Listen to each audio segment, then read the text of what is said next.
Welcome back to another in our series of conversations with. Today we are speaking to absolute legends in the YouTube motorhome niche. Welcome along, Jenny and Bob. Hi guys, how you doing? We're doing very well, yeah, I think. Fine. Yeah. Need You're a right. haircut. Yeah, both need a haircut, definitely. Lyndsay's cut mine recently as it goes, so yes. Yeah. I hope you filmed it. We filmed the first one in the first lockdown, but no, we didn't film that one. Yeah, we don't need to go there again, not on camera.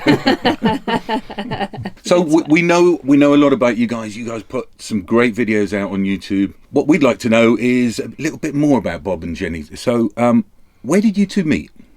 We were all blimey. We met in 1972 when we were both 16. Yeah. And we met at, was it the old Albanians? The old Albanians Rugby Club Disco. There you are, I remembered it. In St Albans. In St Albans? In St Albans, where I lived actually in St Albans. You lived just outside at Bricket Wood, didn't you? Near Watford. Yeah, I was in Bricket Wood then, yeah. Yeah, and then on the Sunday, we met on the Saturday. You said to me, I'll come and see you on the Sunday. Yeah. And I thought, probably won't see him again. Waited in for you. You finally arrived and you'd asked the vicar, who eventually married us, where our road was. Yeah. Otherwise you wouldn't have found it. So I couldn't remember. My memory was never any better back then. I couldn't remember the name of the road. It was. No, it had wood in it. It had wood something. It was at Wood Avenue or Wood Road or. Yeah. It was Woodland Avenue, wasn't it? Yeah, Woodland Drive. Well, Woodland Drive. See, I can't even get it right. There you go. Yeah. So that's how we met, and then we carried on meeting every Saturday, I suppose. Didn't we? You came over Sundays, and rest is history, really. Well, yeah, quite a lot of history. Yeah.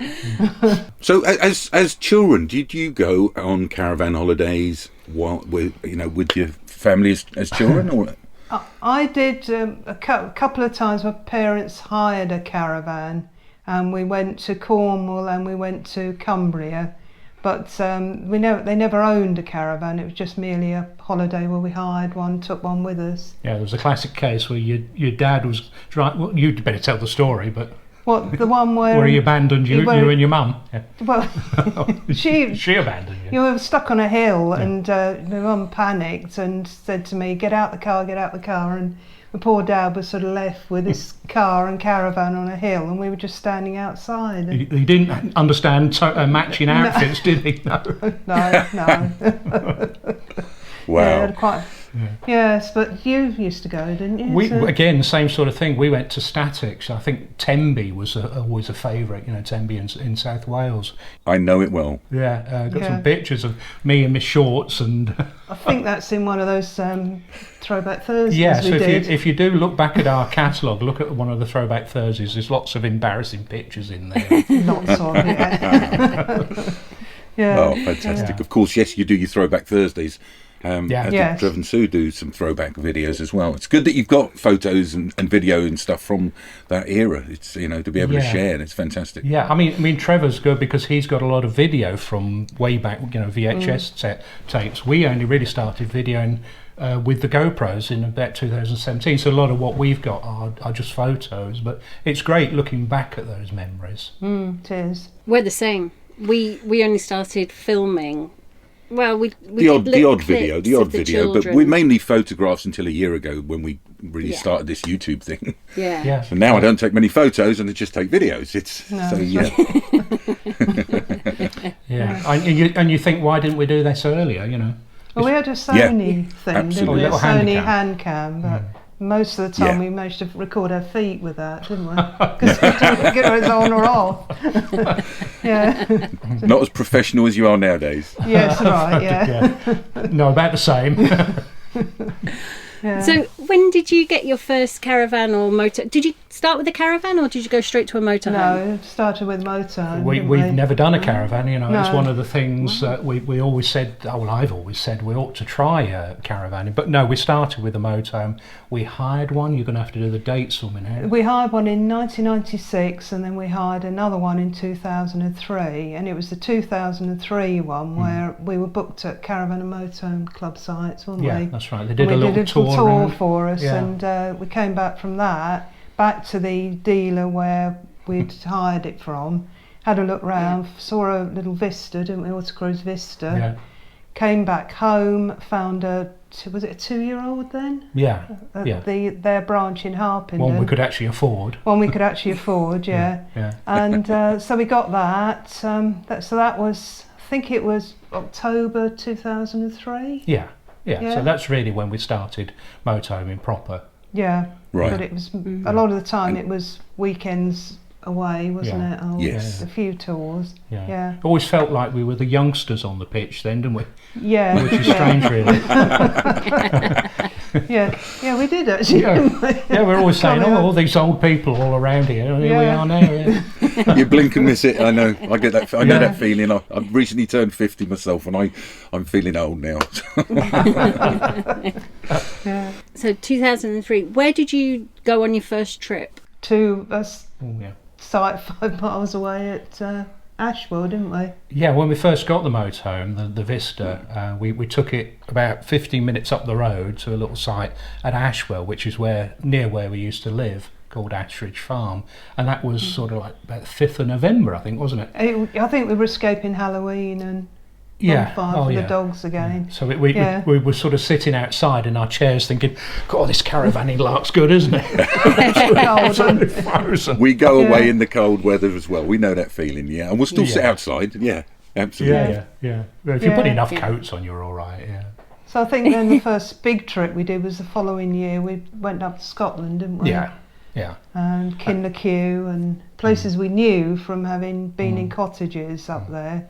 But then now we could take the van, and we didn't go. Did we go right at the top then, Dunnet Bay? I think we went to Dunnet Bay. Yeah. I mean, it really sort of started our love affair with travelling through Scotland, and sort of carried on that, and also really sort of got us hooked into wanting to record our journeys, and we just thought. Being on YouTube was just involved filming us going along, so it was. Yeah, we started doing it for ourselves, plus for your mum to see where we were. Right. Yeah, it always has been a video diary. Yeah. And then we discovered other people started watching it. Which is amazing, really. Still is amazing.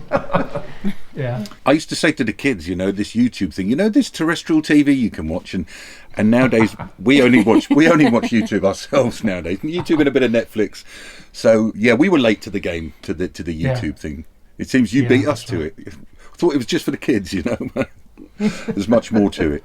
Yeah. Yes. Yeah. So looking back through your playlists on YouTube, I can see that a lot of your trips are Scotland, Wales, around the UK. But you've had one video in particular that's done incredibly well when you went on the Eurotunnel in the motorhome. And it's kind of a tutorial for anyone, on the motorhome. Absolutely. I know it's gained a lot of views recently and what have you. Yeah. Do you go into Europe very often? Well, we did go about 3 years in a row, didn't we? Yeah. Years before we were filming. Went 2017, didn't we? Yeah, 2017 was the first one we filmed. Yeah. And then 2018, which has got the Eurotunnel video in it, was our last big trip to Europe, really. It was, I'm really missing getting over there. I mean, perfectly honest, I want to get over there, but I think that's probably going to be next year now. But that Eurotunnel video was funny, really, because the honest truth of why we recorded it in so much detail is because our friend Glyn, was coming with us, and he wanted to know what it was like going through the tunnel. Yeah. So, we thought, well, we better record everything, stopping at every booth, and, what happens at this booth, and what happens at that booth, and when you show your passports, and all that sort of thing. So. And turning the gas off. Yeah. Yes. Yeah. That's right. Yeah. But in sort of hindsight, a lot of people have never been through the tunnel, watch that and think, oh, right, now I understand what goes on. Yeah, I think we did before we went the first time with the van. Yeah. We watched, I can't remember what his name was now, but we watched a video there where he'd gone into quite a bit of detail. Yeah. But that video has just gone absolutely crazy. I don't know what it is now. It's 218,000 views. Grief. Wow. It's the highest video we've ever had and probably ever will have. It's fantastic. 100,000 more than your famous Fiat Ducato dashboard menu, which was always the one that had all the views. Just amazing. But it indicates how much people want to get away, and they're planning their Europe trips, and it's a pent up demand, isn't it now? For people wanting to get away. Yeah. We were lucky enough to get away last summer, between lockdowns into Europe, but we did. We're not optimistic for this. No, not for this year. I think all of us, every motorhomer in the world will end up, in the UK, will end up in Scotland. And all summer. The campsites are going to be booked up. They already are pretty much booked up. Oh, yeah. I think we booked them all, actually. If you want to release some dates for us, Bob, that'd be great. I was going to ask you, because you spend most of your time on campsites, do you ever do wild camping, or do you prefer the campsites through and through? Oh, yeah, you're not keen on wild camping, if we're perfectly honest, are you? So we do like our campsites, or you do. We've done a little bit of wild camping. We've stopped outside Thiepval Monument in France. And there was nobody about. I mean, it was just apart from a load of scooters appeared. They appeared, and that's what panicked 2 o'clock in the morning, Yeah, we've done one Brit stop, but we didn't enjoy that. Same thing happened to us. A load of kids turned up, revving their bikes and driving around the car. And we've experienced that as well. Yes. So I just feel safer on a campsite. The nice bit of, would you call it wild camping, that we did in the Three Forests? It was permit camping, so it was off-grid camping. If you want off-grid camping, which is licensed effectively, look on the camping in the forest sites, and that you can do permit camping. It's particularly around the Loch Lomond area. Yeah, and that was nice. That was really nice. Really enjoyed that. There was nobody else in our little area. You had to go to a designated place, didn't you? You booked in advance, but no, that was nice and quiet and peaceful. Yeah, no, it's good. Yeah, but we do tend to stick to campsites, don't we? Yeah. How do you prepare for your trip? Do you do a lot of planning? You always book ahead then for your trip? How do you prepare? Yeah, we're a bit what's the word? Like planning. We like planning, yeah. That's I like planning anyway. Considered. Yeah. I think the word is considered. It's the opposite of us. We book the Eurotunnel out, we book the Eurotunnel back, and we book nothing else. We just kind of make it up, But you guys are more meticulous about planning, right? Yeah, I think it's in Jenny's genes, really, on her DNA. her dad was a navigator with the RAF. Oh, there you go. So it was always from, going from place to place. And you wouldn't really take off in a Lancaster and say, right, where are we going today? No, I think it is that. I enjoy that that stage of it a lot, thinking which sites can we go to, and how far is that from there, and what's in the area, and all that sort of thing. So I like doing that. We get the bit of, let's see what happens. We like that. But we tend to do that from the campsite. We'll go out for the day and see where it takes us. Yeah. Sometimes, knowing we've got the base to go back to. Yeah. Yes. Do you tow a car as well? We tow a little VW up. Sometimes, we don't do it all the time, but sometimes, particularly if we're staying a little bit longer on a site, and Trevor does the same. We've almost got the same outfit, haven't we? He's got a Seat Me, and we've got a VW up. Yes, yeah. And particularly if we're going to a show like the NEC, where we're on pitch on the campsite there for about 10 days. So what we don't want to be doing is keep moving the van. Yeah. So having a little car with us that we've taken with us just allows us to nip backwards and forwards to the show, to the shops, and do that sort of thing. So it very much turns the motorhome into a caravan. I know you've got a Swift like ours. You want to tell us what motorhome you guys have? Yeah, we've got a Swift Contiki Sport 574. It always amuses me, the sport bit. There's nothing, absolutely nothing sporty about it. It's the little sporty version of ours. Yeah. That's what it is. Well, you've got the Land Rover Discovery Sport, haven't you? So that's what it means. It's not the full Discovery. No. Yes. Absolutely. Yeah, Oh, but we absolutely love it. It's twin beds at the back, rear bathroom at the back rather, twin beds. It's twin sofas. We haven't got travel seats, but it suits us down to the ground just as a couple. It's absolutely no use at all for taking anyone with us. Yeah. And, No. Apart from Poppy, of course. Apart from Poppy, of course. Yeah. Poppy's got the same chair at the front, so she doesn't. Oh yeah, she's quite happy as long as she's got the passenger seat to sit on when we arrive at a campsite. So. That's it. Brilliant. And when we borrowed vans, she goes straight for that seat, doesn't she? And she's happy then. Where's my seat? Yeah. Poppy's claiming the front passenger seat. Bless. Now you can move and I'll sit here. So why did you choose that particular van? Well, we'd had a similar van before that. Well, it's a bit. So you have to go back to that van. The van we had previously was the I get this right, the Swift Bolero 714 SB. So single beds, bathroom at the back, but it had travel seats. Now we bought that van after having a compact van. So we had a Bailey compact 540, I think 540, yeah. 540, which had drop down beds and was under 6 metres. When we moved up north, up to Southport, we had a drive. Oh, look, we've got here's a house with a long drive. So we bought this house because it had a long drive. Yeah. And then we thought, well, that means we can get a longer motorhome. Yeah. Absolutely. We can get fixed beds. You know, and so we sort of, we were looking and we were sort of doing a bit of research. We bought it from Marquis in Preston. Yeah. And it just so happened, we thought, well, we'll have a trip to Marquis. We weren't sort of planning on buying anything. We took our van, went in there and said, oh, look, it's one of those ones with the twin beds. And we've seen it at the show, haven't we? We've been in it at the previous show. We really liked it at the show. Yeah, so we went in there and thought, shall we, shan't we? Yeah. And we did. We did. And you did. Yeah. We know that them spur of the minute visits, I'm aware that, it's happened to us. Yeah. You go to buy toilet roll and... Yeah. We're not allowed to go to dealers anymore. No. Yeah. No. It gets expensive. We really like the layout of the Bolero, but we got the travel seats, and we sort of got the travel seats really because perhaps taking my mum somewhere. Yeah. And my mum stopped coming with us. And when we were finding if we were meeting up with the others, we'd have the car and we'd be going out in that, taking them out in that. So we thought, well, then we hired a little. We didn't hire. We were lent that little Bailey. Well, it's 59.2 with the twin sofas and the 2 seats at the front, and we had the Posh Cats gang in there, didn't we? Yeah.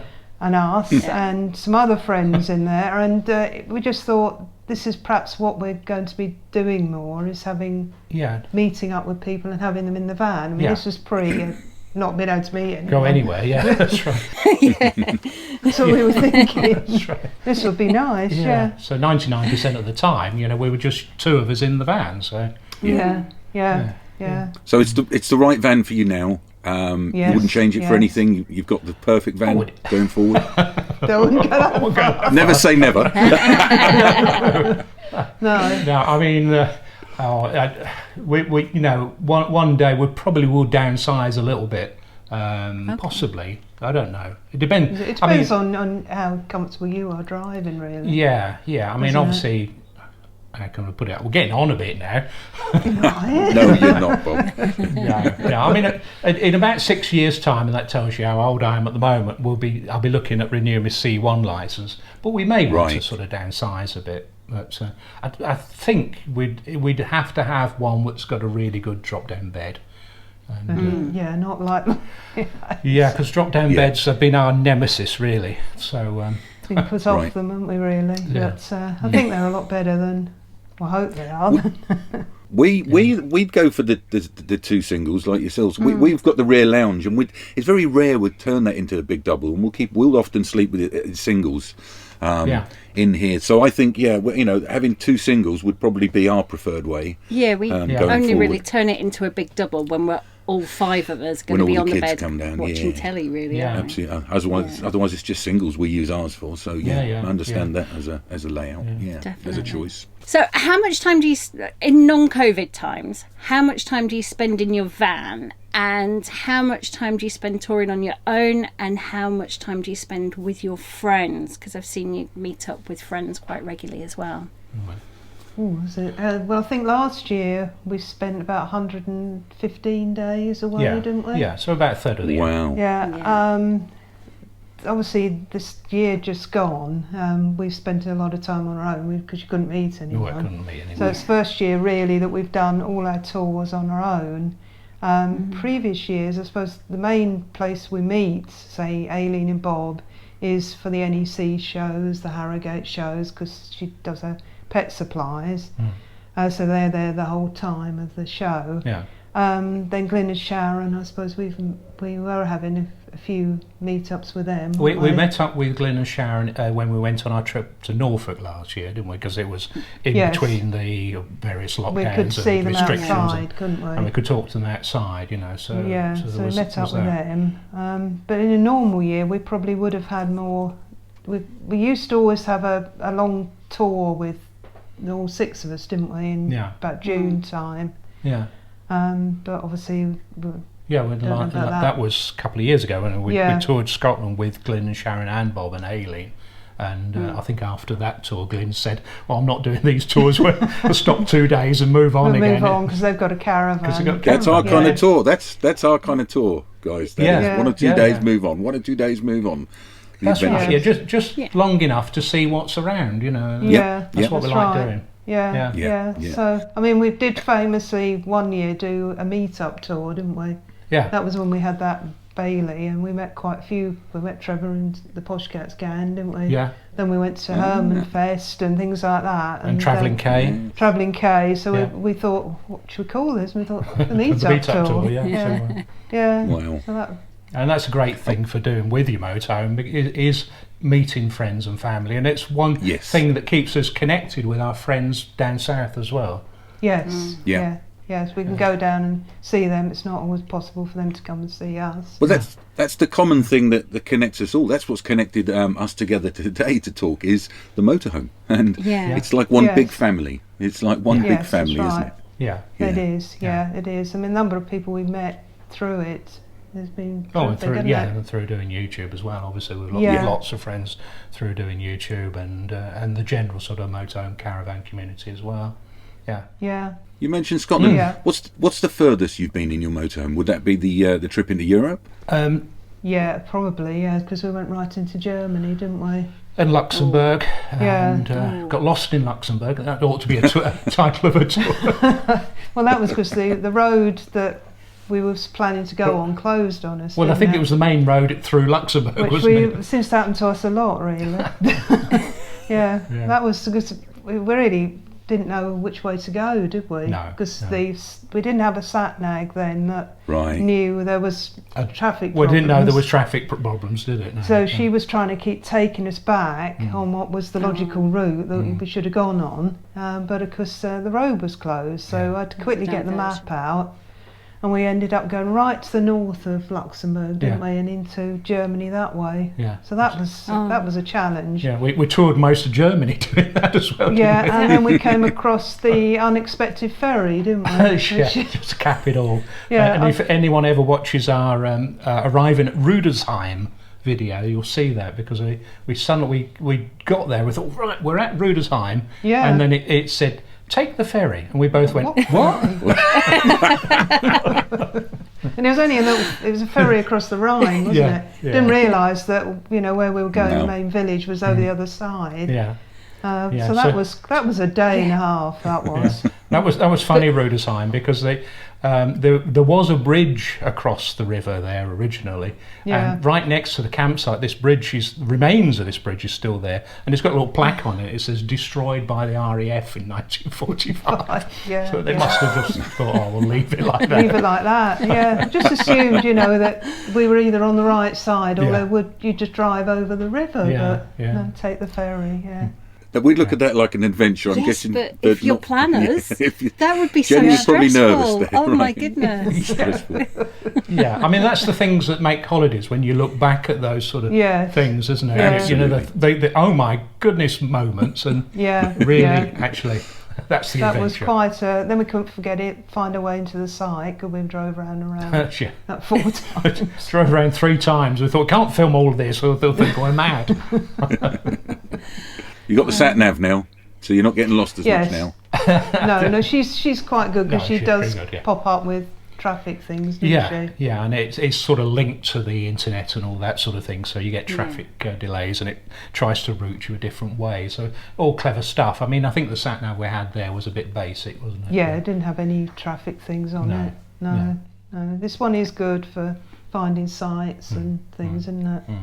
We just chance it with Google. We just wing it with Google Maps, and Devon and Cornwall roads are a bit risky, to say the least. It can be a nightmare, for a bigger van sometimes. If you ever go near Tintagel, there's a little village there called Boscastle, and our previous sat-nav decided it was a good idea, with us towing the car, that we could go through Boscastle. It was on the way back, wasn't it? Decided, and there's a hill that goes up sort of like 45 degrees, and it's single track, and we had a car on the back. And someone coming the other way. Luckily, he must have seen how terrified I looked. Yeah. He just stopped and let us pass, didn't he? That was a bit nerve-wracking. They make these moments make good videos, though, no? I don't think. Did we? I'm not sure we were actually filming that. It's a pity, because it would have gone viral, you know. People like them kind of videos, don't they? Yeah. Yes. When things go wrong. Some people are mean. Well, that's one of our other popular videos, isn't it? How not to arrive at Englethwaite Hall. That's right, because there were road closures, wasn't it? Yeah. That did us then, and we ended up all around all the villages and everything. That's right. That's not it wasn't the recommended way. No.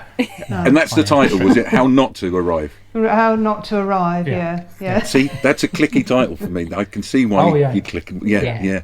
Good stuff. Yeah. Take a leaf out of it. their But Yeah, well, it was How Not to, isn't it? It's not the recommended way, is it? Yeah, it was a true video, yeah, sure. I'd just like to make an entrance. I'm here. Where's your very favourite place that you visited in your motorhome? Bunbury. Bunbury, yeah. Bunbury, Glencoe. Yeah, well, so it's a toss-up between Bunbury and Glencoe. I mean, for campsites, I don't think you can beat the view from Bunbury. You can't beat the vista from Glencoe, and the drive to Glencoe as well. Yeah, we've stayed there at Glencoe. Yeah, absolutely stunning. It is stunning, isn't it? Yeah, we managed to film going through it last time, didn't we? A sunny day, because every other time we've tried, it's been wet. Yeah. This time the weather was terrific, and I keep watching that, because I love that drive through there. Yeah. And possibly the Outer Hebrides as well when we went over there. Yeah. Didn't have the best weather, did we? That was a shame with that. No, you get the wind and the rain, don't you? But we had 60 mile an hour winds. Could hardly get out the door. But it is terrific. The beach is there, and Uist as well. This is great. I mean, and we did want to do some digging and find out a little bit more. I know I did have here. I know you had long hair and funky trousers when you met and smoked joss sticks. I made a note. I wish I could find those trousers. I think they went. I think I would have broken the relationship if I'd kept them. But they were. Someone mentioned what they were called. They're called Loon Trousers. Yeah. Flares were very in, weren't they? Yeah, great big flares like that. Yeah. But they were split at the knee, so there was like a V split. So let me get this right. Was the top brown, was it? Yes. Yeah, the top brown, and the bottom was horrible green. It was a lime green. Yeah, that's right. There was some friends' reaction. They said, "You can't be seen with him. Go the other way." And of course, it was platform soles as well, wasn't it? Yeah. I had these platform soles, these shiny fake leather platform soles with like a 2.5 inch lift at the back. Right, yeah. So I was like 9 feet tall in this thing. Beautiful. Beautiful image. And of course, you're growing your hair like the old days now, Bob. That's right. A little bit longer. It was down to your shoulders, wasn't it? Oh, yeah. Wow. Really long. Yeah. Mine was as well. Mine was really long down the back. Well, I'm hoping here I can overlay some photos if you're going to dig me out, but we'll talk about that after. If I can dig it out, we'll see. You've definitely got that one of you and your bike. I've got one with my little moped. I had a moped, Bob's moped. It was one of these Pook, and it was meant to look like a motorbike. So it was only a 50cc thing, but it had pedals and it was yellow. Yeah, no, I thought it was great. You come over in that. And I managed to crash that into the back of a Mini. Yes. Oops. Yes, you did, didn't you? On a dark night. On a dark, foggy night, I went straight into the back of a parked Mini and somersaulted through the air for about You're lucky 100 yards. Lucky you didn't do yourself something really bad. I mean, you cut your leg badly, didn't you? But other than that, you were fine. You were lucky then. Was you a bit of a rebel in your younger days, Bob? What are you saying? Eh? Probably, yeah. Early Bob Earnshaw. There you are. Moped rebel. Yeah, that was it. Yeah. We had it tough. Yeah. What is your favourite thing about owning a motorhome?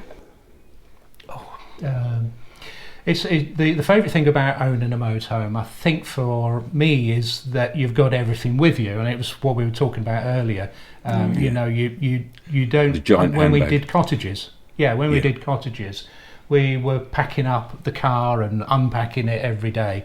But with a motorhome, you've got everything with you. You go out for the day, you can have a lie down, you can use the loo, you can cook an omelette, you can. Agreed. Yeah. Yes. And that's the very favourite thing. It's the old house on your back, isn't it? The snail thing. Yeah, absolutely. Because when we used to go out in the car, we ended up having a checklist in the end, didn't we? Because we'd always forget something. You forget a camera, you forget your walking boots, you forget your coat, you forget the dog's food. Child. And I don't know if it happens to you if you go and visit some relatives and they say, "Oh yeah, we've got the spare room you can stay in," and we're like, "No, it's fine. We've got our home parked outside." Is it the same for you? Is it? Yeah. That's right. Yeah, and you've got your own bed with you as well. Absolutely. You know, when you had cottages, you were always dependent on how good the beds were, and a good night's sleep is so important. Yeah.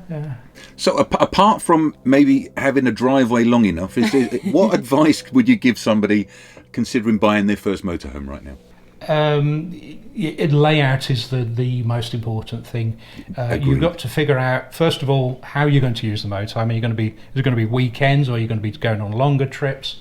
And you've got to figure out what compromise you're going to accept with the motorhome. If you buy a smaller one, you've got the compromise, obviously, of the size, but you might have to make up the beds, for instance, or you might have a drop-down bed, and that will give you the shorter length. If you're going away for longer, then you can perhaps think about a longer motorhome with perhaps fixed beds. So it's finding out what layout is the best, and it's not easy, because I think we had about 3 motorhomes we found before we actually found the right layout. Yeah.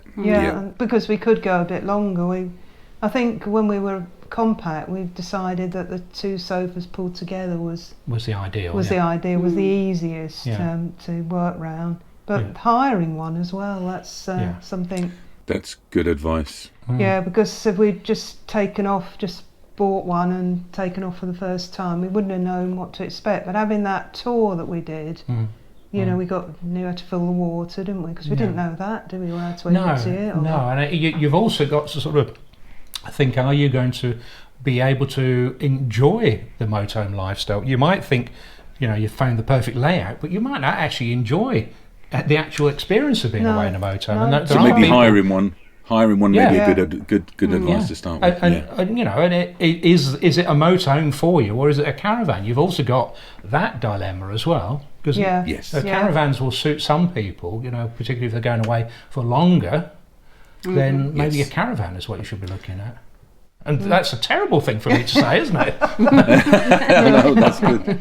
No, we think exactly the same. Layout is king. That's the advice we give people. And we say to people, if you're going to go on a campsite for maybe a week or 2, maybe a caravan is more suited. Because you get more more space more within space, the van. Yeah. And having the car to drive around. Of course, you tow one, but that's not everyone. So... Yeah, but if you're going to do adventures or somewhere in between these two things, then a motorhome may be more beneficial than that. Yeah. I want to look at your social media stats at the minute. Do you both take care of the social media? You seem to be the kings everywhere. and queens of social media, whether it's Twitter and it's Facebook and it's YouTube and Instagram. You're so consistent. It's which very is consistent, key. more consistent than us. So do you both take care of the social media? Well, you tend to do the comments on YouTube, don't you? Yeah. Mainly because, how can I put this? Protect me a bit from comments I don't like. Well, the funny thing was, I do the comments on YouTube, so I do try and read every comment, and if I... Yeah, so, I will love the comments and I will answer any questions, and I'll try and do that. Bear in mind, obviously, we get quite a lot of questions on YouTube now, so I'm spending a bit more time now just going through those questions. But what happens is that Jenny also monitors the questions, and if she sees any rude comments, she flags them up and says, "Oh, so and so said you were a couple of boring is normal usual thing." So she tends to flag those up. I do Twitter, so I think Twitter's great, really, for sort of a bit of we've got a video and have a look at that. I don't really do Instagram. I'm trying to sort of get into Instagram. I know how it works and that, but I'm struggling to understand the interaction that goes on Instagram. With Twitter, you get feedback straight away when you post something. With Instagram, someone comments on a photo you took 2 years ago, and you think, what's all that about? Right. Yeah.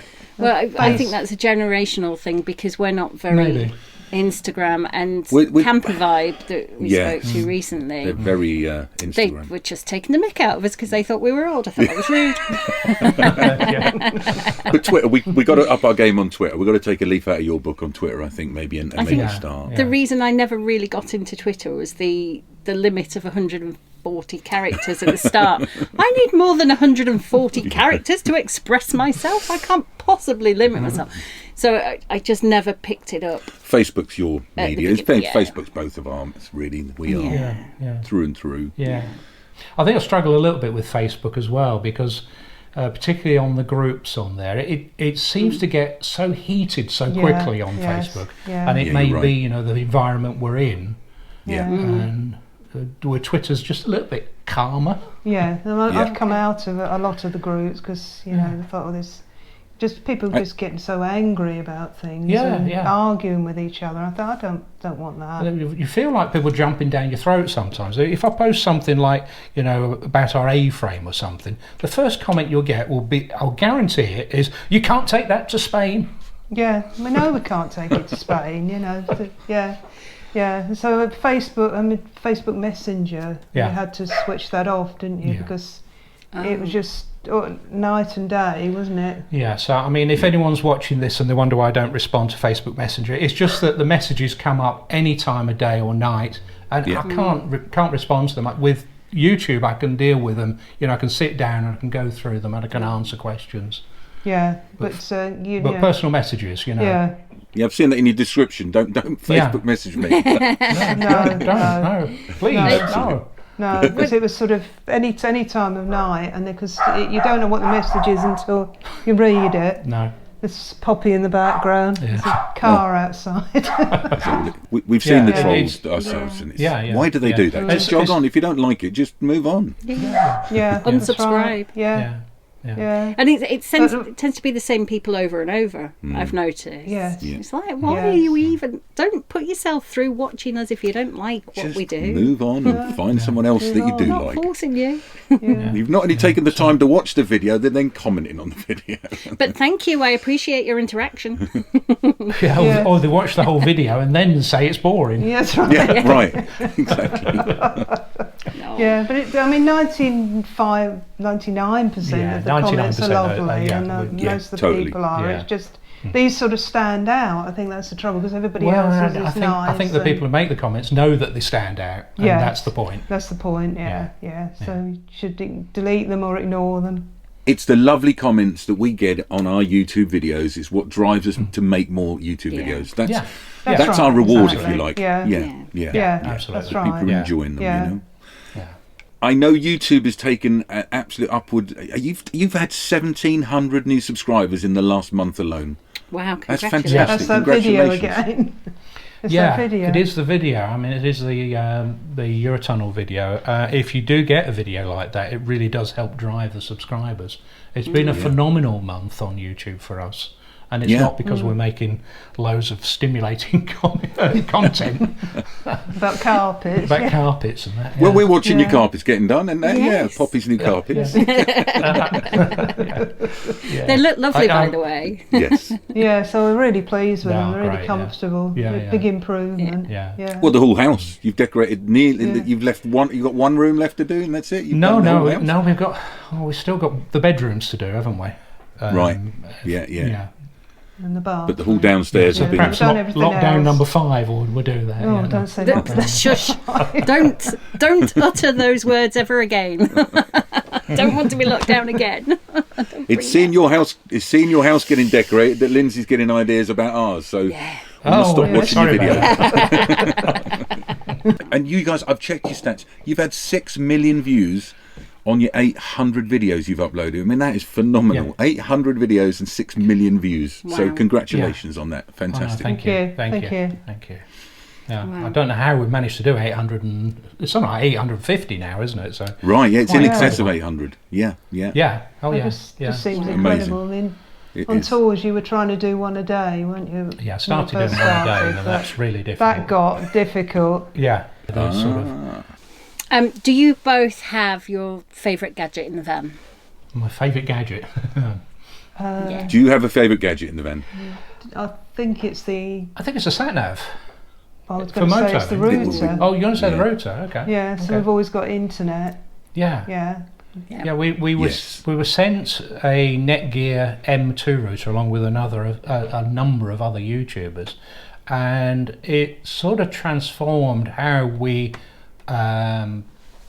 watch TV in the motorhome, because we watch more streaming video. We used to have a satellite.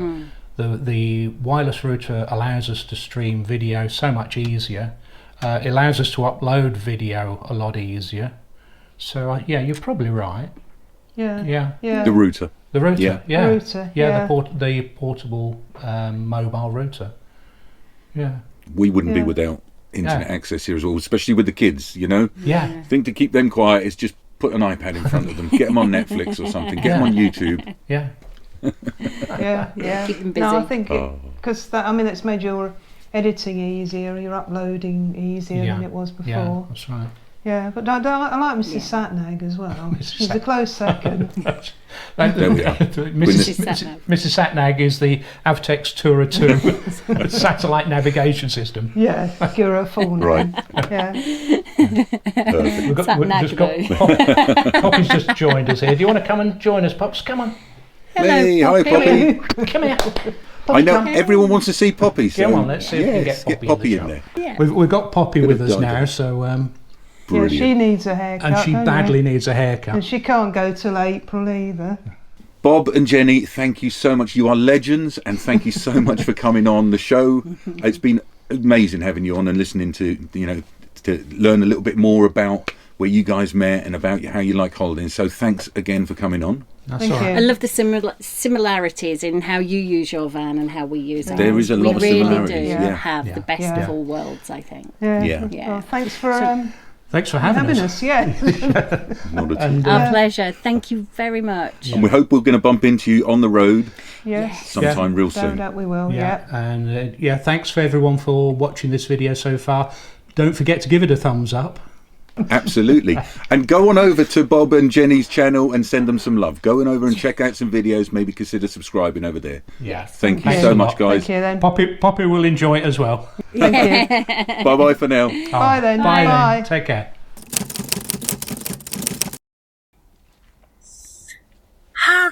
What a good question.